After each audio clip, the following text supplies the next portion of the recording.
All right, guys, just got my Hamilton Beach freezer, and I'm kind of excited to get it all loaded.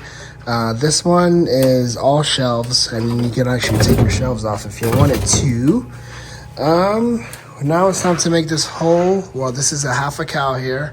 I'm gonna make it fit into all those drawers there. So let's see how it does.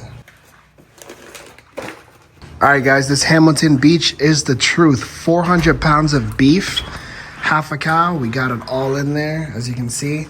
It's like 11 cubic feet of space in here, so it's pretty tight, but everything fit. We only had 3 pieces that didn't fit, but everything else fit nice and good in there. I like that we have an adjustment here. You can put it up and down all the way up to 7. And yeah, if you're looking for a freezer for your garage, for meat storage, for whatever you have, this is better than that the stand-up one where you have to look in, because this has more organization. So a lot of people like this better. So if you're looking for one, go get yours. Hamilton Beach.